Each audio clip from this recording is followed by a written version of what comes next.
장 11절에서 19절 말씀입니다. 열왕기상 13장 11절에서 19절 말씀 한 절씩 교독합니다. 베델에 한 늙은 선지자가 살더니 그의 아들들이 와서 그날에 하나님의 사람이 베델에서 행한 모든 일을 그에게 말하고 또 그가 왕에게 드린 말씀도 그들이 그의 아버지에게 말한지라. 그들의 아버지가 그들에게 이르되 그가 어느 길로 가더냐 하니 그의 아들들이 유다에서부터 온 하나님의 사람의 간 길을 보았음이라.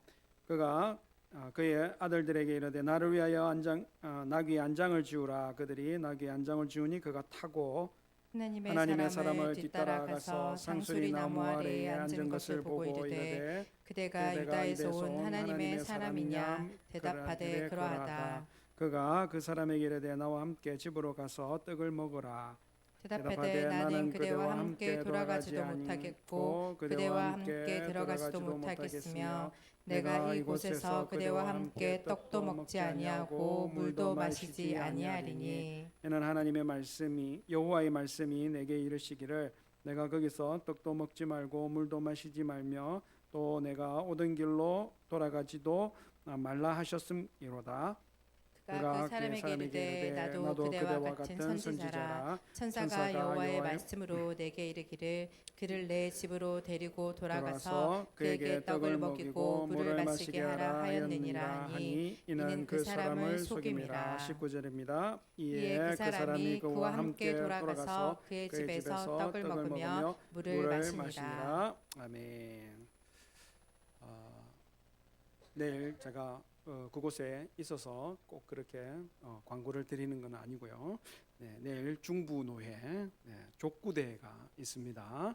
내일 양산 황산 체육공원입니다. 8시 30분부터 있는데 우리 교회가 아주 어렵게 이렇게 팀을 구성해가지고 참여를 합니다. 응원이 많이 필요합니다. 응원을 가능하신 대로 많이 참여해 주시면 감사하겠습니다. 오늘 말씀은 아주 독특한 에피소드가 하나 등장하는 거죠. 여로보암의 우상 숭배, 또 어느 하나님 사람의 등장, 그리고 그 하나님의 사람이 와서 우상 숭배를 질타하는 이런 내용은요, 사실 열왕기에 나오는 다른 여러 왕들 중에서도 이렇게 볼 수 있는 그런 장면이라 할 수 있습니다. 근데 여기에 베델에 사는 한 늙은 선지자의 이야기가 나오는 거죠. 역사적인 어떤 진술들을 쭉 하다가 꼭 야사 하나가 쏙 들어간 이런 느낌입니다. 또 형식도 동화책 형식처럼 옛날 한 옛날에 호랑이 담배 피던 시절에 어느 마을에 누가 살았다 이렇게 시작하잖아요. 딱 그런 느낌입니다. 여러분 이 이야기를 왜 여기 쑥 집어였을까요? 여러분 이 모든 이야기의 주제가 지금 되어지고 있는 주제가 이 이야기가 잘 나타내고 있기 때문에 영광입니다. 여러분 결론부터 말씀드리면 이 선지자의 행동과 삶 전체가 하나님의 말씀을 드러내는 증거로 사용되고 있다 하는 거죠. 먼저 이 베델에 사는 한 늙은 선지자를 한번 생각해 보십시오. 그가 살고 있는 지역, 이 베델은 어떤 곳입니까?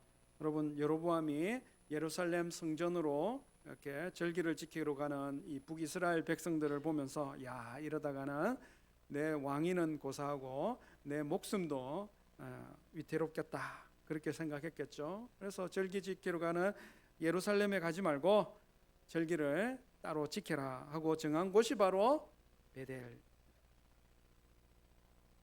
금송아지를 만들어 놓고 이스라엘 백성들로 하여금 우상 숭배를 하게 만든 곳이 베델이죠.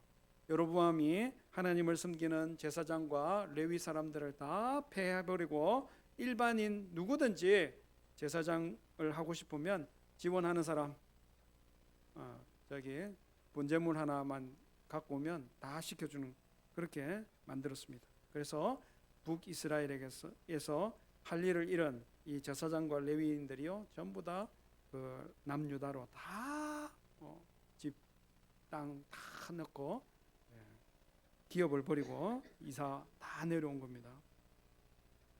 하나님 절기도 자기 마음대로 일자를 바꿔버렸습니다.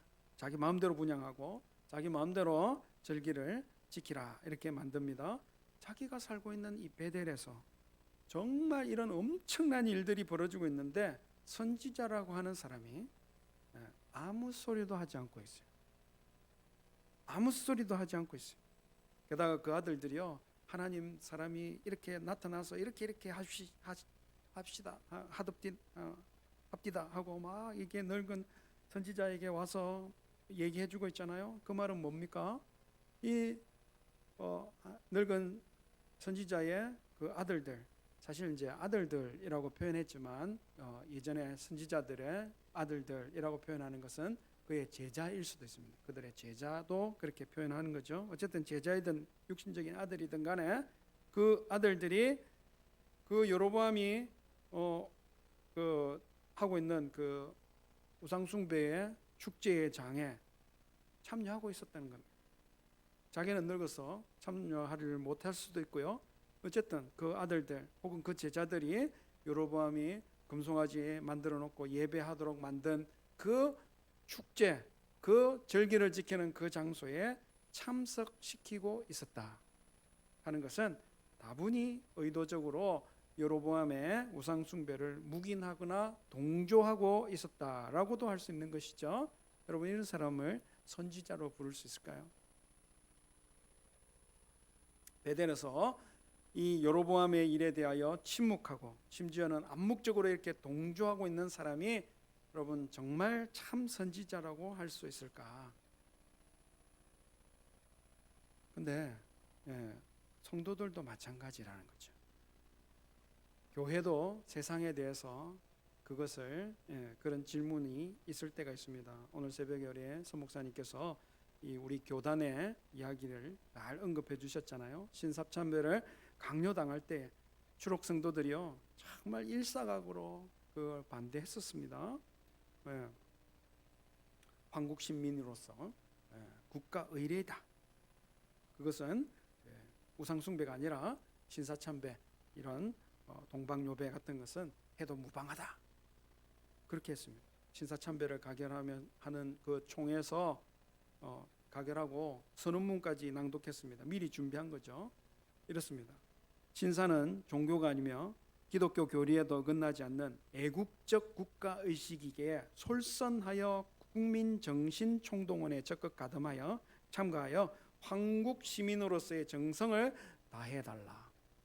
그게 선언문입니다. 우리 총회에서 가결될 때 총회 전체가 그냥 조용했습니다. 윌리엄 브레어 선교사님 그리고 한 20여 명의 선교사님들만 자리를 박차고 그 강대상에 올라가려고 확 뛰어다면서 안 됩니다. 불법이요. 그렇게 외쳤대요. 그런데 총회장을 가득 채우고 있는 이 중무장한 일제 경관들이 경찰들이 그 입을 틀어막고 붙잡고 끌고 나간 거예요. 여러분, 힘과 권력에 의해서 침묵하고 조용히 신사참배가 가결된 겁니다. 그 이후에는요 그냥 아주 일사천리로 타락의 길이 여러분 쭉쭉 나간 것. 그 다음에 총회 때는요 예배에 앞서서 이왕이 있는 동쪽을 향하여 90도 허리를 숙여 절하는 동방요배부터 시작했습니다. 일본 국가인 기미가요부터 부르고 황국 신민 서사를 먼저 제창한 후에 찬송가를 하고 설교를 했습니다. 그 다음 해에는요 애국기라고 해서 이름을 붙여가지고 전투기 헌납을 위해서 헌금하고 그렇게 하도록 결의를 했습니다. 그래서 일제 침략 전쟁이 있을 때에 그 전투기로 여러분 가미카제 자살 폭격하는 거 있죠. 그 비행기 이름이 뭔지 아세요? 조선 장로호입니다. 조선 장로호. 자살 폭격하러 들어간 그 비행기 이름이 조선 장로호였습니다. 슬프지 않습니까? 이것이 바로 세상 권력과 폭력 앞에 굴복하여 세상을 섬기고 우상숭배하고 배교하여 하는데 아무 소리도 하지 못하고 살아갔던 이 선지자가 보고 겪은 결말과 같다 하는 거죠. 어떻게 이런 배교와 우상 숭배가 아무렇지도 않게 누구의 말도 또 누구에게도 말을 듣지 않냐, 아무런 저항도 없이 그렇게 자기가 사는 그 마을에서 자행될 수 있었을까요? 그런 것에 저항하는 게 프로테스탄트잖아요. 우리. 저항하다는 뜻이잖아요. 프로테스탄트. 선지자가 침묵한 것입니다. 여러분, 그래서 성경이 이 베델에 사는 선지자를 두고 표현하기를 늙은 선지자라 이렇게 표현합니다. 여러분, 성경은 하나님의 선지자를 두고 여러분 절대로 늙었다라고 표현하지 않아요. 선지자는 늙지 않습니까? 그런 게 아니고요. 나이 들고 뭐 그렇게 영생불로의 이런 사람은 아닙니다. 그럼에도 불구하고 선지자를 두고 늙었다 혹은 나이가 많아 눈이 어두웠다 이런 표현을 선지자에게는 쓰지 않는 것입니다. 왜 그렇습니까? 하나님의 선지자의 역할이요, 살아계신 하나님의 말씀을 밝히 듣고 보고 전하는 생생하게 살아 숨쉬는 역할을 하기 때문에 그런 것입니다. 그럼에도 불구하고 선지자에게 대해서 늙은 선지자라고 표현했을 때는요, 더 이상 하나님의 말씀을 듣지도 전하지도 못하고 있다는 것을 암시하고 있다는 것이죠. 딱 그런 것입니다. 자기가 사는 베델에서 이 엄청난 우상 숭배와 배교가 일어나고 있는데 그 현장 한가운데 살고 있는 하나님의 선지자가 어떻게 하나님의 말씀 한 줄을 못 받아 하나님의 말씀 한마디 외치지 못합니까? 안 됩니다. 불법이요. 여로보암 왕의 완력과 그 권세 앞에 스스로 입 틀어막고 가만히 침묵만 할 뿐 아니라 심지어는 자기 아들들이 그 배교의 현장에 참석하도록 묵인함으로써 그 배교에 여러분 암묵적으로 동참하고 있다는 것이라 할 수 있는 것이죠. 그러니까 나중에 이 하나님 사람을 유혹할 때 거짓말도 그냥 쉽게 그냥 퍽 하는 겁니다. 여러분, 성도의 성도됨은 세상의 부패와 타락 앞에 아무 소리 하지 못하고 살가만히 끌려가면서 부서지기 시작한다 하는 사실을 꼭 알아야 하는 것이죠. 거룩과 경건에 대한 날선 예민함과 날카로운 절절한 간절함을 잃어버리면 그때부터 성도는 늙어가는 겁니다. 신앙이 늙어가는 거죠. 늙은 신앙이 되어지는 줄. 여러분, 사랑하는 성도 여러분, 성도는 이 땅을 살아갈 때에 하나님의 방식으로 살기 때문에 육체는 시간을 따라 늙어갈지 몰라도 영혼은 날마다 강건하게 되는 사람인 줄 믿습니다. 고린도서 4장에 보니까 사도 바울이 아주 멋지게 표현했어요. 16절. 그러므로 우리가 낙심하지 아니하노니. 함께 읽어볼까요? 시작. 그러므로 우리가 낙심하지 아니하노니 우리의 겉사람은 낡아지나 우리의 속사람은 날로 새로워지도다. 옛 번역이 훨씬 더 꽉꽉 이렇게 들어옵니다. 여러분, 겉사람은 후패하나 우리의 속은 날로 새롭도다. 환난과 어려움에 쫄거나 낙심하지 말아야 할 것입니다. 세상에 뭔가 잃어버릴 것 같다, 뭔가 손해볼 것 같다, 뭔가 불편해질 것 같다에 여러분 믿음을 주저하거나 믿음에 뒤로 물러서는 것은 성도에게 합당하지 않은 것입니다. 너 가는 길을 모두 가기 전에 내 손에 든 검을 꽂지 말아라. 점막이 흉계 모두 깨뜨리고 끝까지 잘 싸워 이겨라. 여러분, 성도는 늙어서 죽는 사람이 아닙니다. 성도는 주님 앞에 설 때까지, 주님이 부르시는 그날까지 주님이 주신 말씀을 따라 사명을 다하고 사명에 살고 사명에 죽는 사람인 줄 믿습니다. 항상 말씀 붙들고 말씀을 행하는 생생한 믿음으로 살아내시는 우리 성도님 되시기를 주의 이름으로 축복합니다. 이 베델의 늙은 선지자가 자기는 이렇게 살고 있는데 자기 귀를 의심하게 할 만한 쇼킹한 뉴스를 듣게 된 거잖아요. 자기는 우상숭배하고 배교가 강행되고 있는 이런 가운데 살면서 찍소리 한번 못하고 왕이 하는 일이니 어쩔 수 있겠나, 숨죽이고 몸살이고 살았거든요.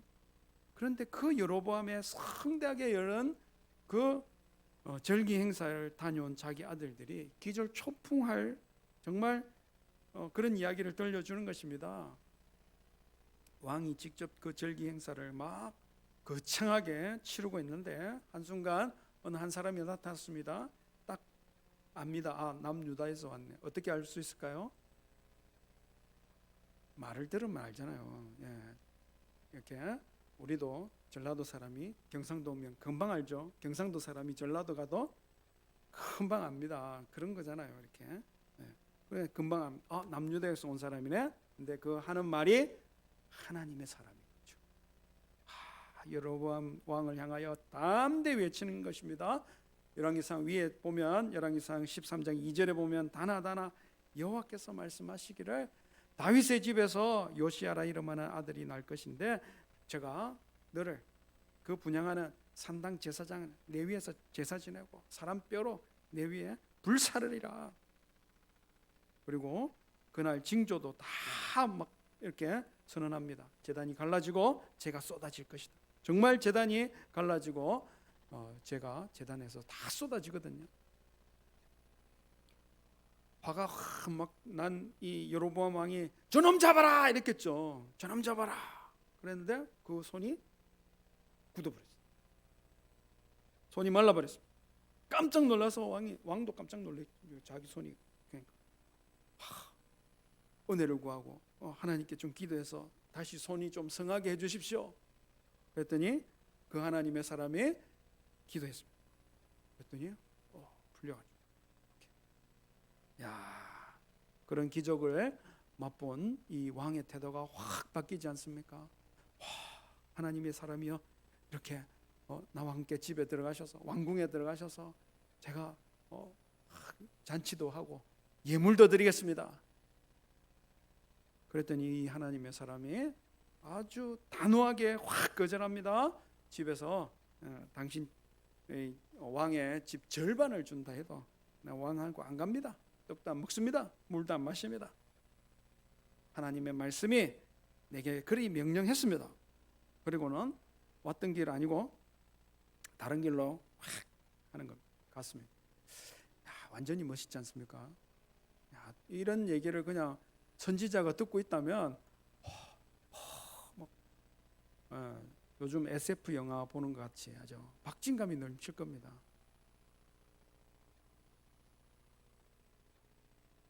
대단한 이 무용담을 얘기하고 막 이렇게 이야기하는 그 아들들의 말을 듣자마자 베델의 이 늙은 선지자가 어떤 결단을 한 것 같아요. 내가 그 남유다에서 온 하나님의 사람을 꼭 한번 만나봐야 되겠다. 어느 쪽으로 가더냐? 어느 쪽입니다. 나를 위해서 안장을 나귀에 지어라. 길단할 채비를 한 거죠. 그리고 얼른 그렇게 따라갑니다. 열심히 부지런히 따라갔나 봐요. 드디어 상수리 나무 아래 쉬고 있는 한 사람을 발견합니다. 보자마자 알죠. 금방 알 겁니다. 예. 이제 다음에 진행될 얘기지만 그렇게 쉬고 있는 바람에 이 늙은 선지자가 그를 속이고 하나님의 말씀을 어기게 하고 베델로 다시 돌아와서 먹고 마십니다. 고고학의 발견에 따르면 예루살렘에서 베델까지가 거리가요 한 17km 정도 된답니다. 17km. 대충 그 북이스라엘과 남유다의 국경선을 한 중간쯤에 탁 끄면 그죠? 중간선이 끄보면 그 국경선과 베델까지의 거리는 한 9km가 안 되는 거죠. 9km가 안 되는 겁니다. 9km면 여러분 부지런히 걸으면 2시간이면 충분히 그럴 수 있는 거리죠.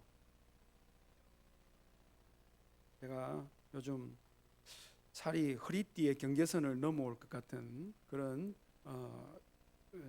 그 불안감에 살을 좀 빼야 되겠다 이렇게 싶어가지고 종종 저녁에 걷고 있습니다. 걸어 보니까요 한 8km 정도 걷거든요. 8km 1시간 20분 저 걸음으로도 1시간 한 20분 걸으니까 걸을 수 있어요. 이 하나님의 사람이 그 9km요 그냥 그 상수리 나무에서 안 쉬고 부지런히 걸어갔다면 틀림없이 남유다의 국경 경계를 넘어갔을 것입니다. 거기서 하나님 말씀이 떡도 먹지 말고 물도 마시지 말라 그랬으니까 그 말씀 지키려면 그냥 부지런히 걸어가서 남유다의 그 국경선 그 넘어서 그냥 갔으면 됐잖아요. 근데 왜 잘 오다가 그늘이 아마 상수리 나무가 그늘이 아주 좋지 않습니까? 그늘이 좋거든요. 그늘이 좋아서 그걸 덥석 앉아가지고 길을 멈추고 왜 쉬었을까?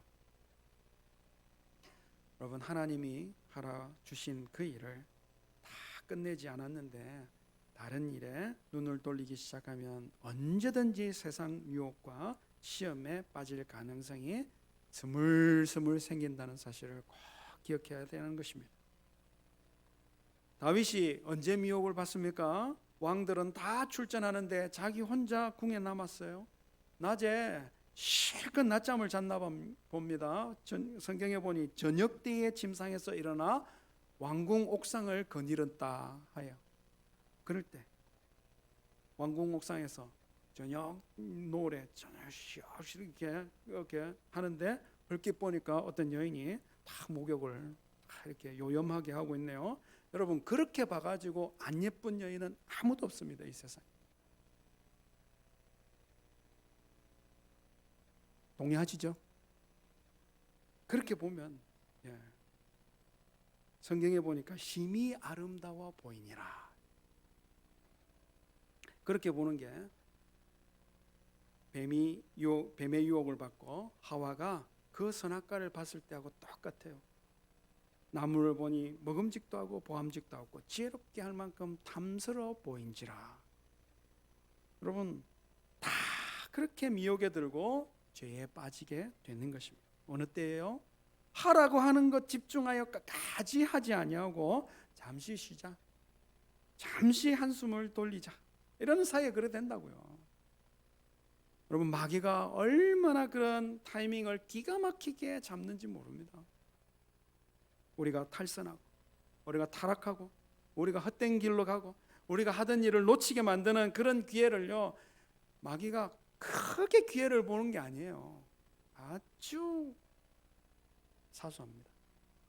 마귀가 성도를 어떻게 공략하는지를 쭉 설명해 놓은 책 C.S. 루이스의 스크루테이프의 편지라는 책 잘 아시죠?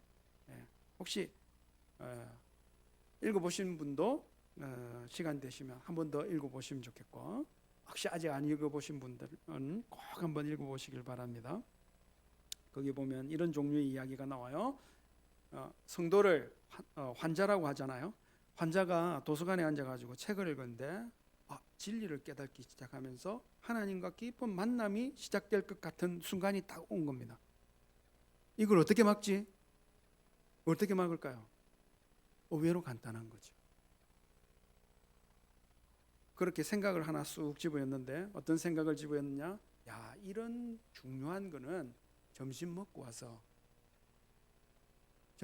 와가지고 아주 진중한 태도로 해야 된다.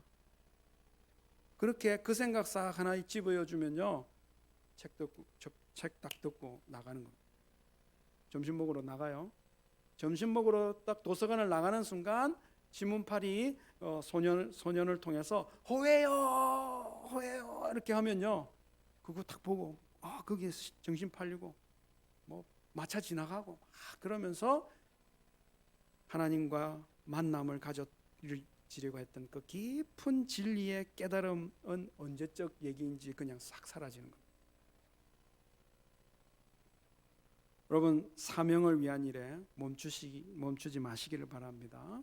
은혜를 위한 일에 절대로 여러분 틈을 두지 마시기를 바랍니다. 쉬지 말라, 끊지 말라 한 일 중에 보니까 제일 중요한 일은 기도인 것 같아요. 여러분 기도는 항상 쉬지 말고 기도하라 이렇게 명령되어 있습니다. 기도를 쉬지 않고 하실 수 있기를 소원합니다. 쟁기를 잡고 뒤를 돌아보는 자도 하나님 나라에 합당치 아니하다 했습니다. 주님 내게 맡기신 일에 충성함에 여러분 절대 한눈 파시는 일이 없어야 할 줄 믿습니다. 여러분 우리의 삶은 언제나 위에서 부르신 부름의 상을 바라보며 표대를 향하여 달려가는 삶이어야 할 줄 믿습니다. 얼마 전에 보니까 우리나라 롤러 스케이트, 요즘 롤러 스케이트를 안 하고 인라인입니까? 그거 하는데 이거 세레모니 먼저 해가지고 0.01초요. 진짜 0.01초 때문에 금에서 은으로 바뀌었대지 않습니까? 너 얼마나 그냥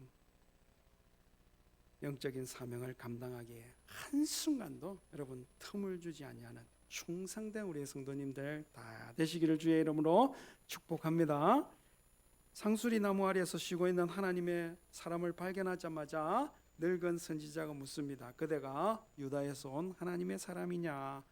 우리나라 말에는 유다에서 온이라고 하는 이 수식어가 중간에 있지만 원문은 뒤에서 수식하겠죠. 원문을 살려서 읽어보면 이렇습니다. 바로 당신이 하나님의 사람이요 유다에서 온. 여러분 이런 질문을 받으셨다고 생각해 보신 적 있으세요? 우리도 누군가에게는 이런 질문을 받으실 수 있습니다. 당신이 그리스도의 사람이요? 당신이 그리스도인이요? 뭐라 대답하시겠습니까? 아멘. 저 그리스도인입니다. 예.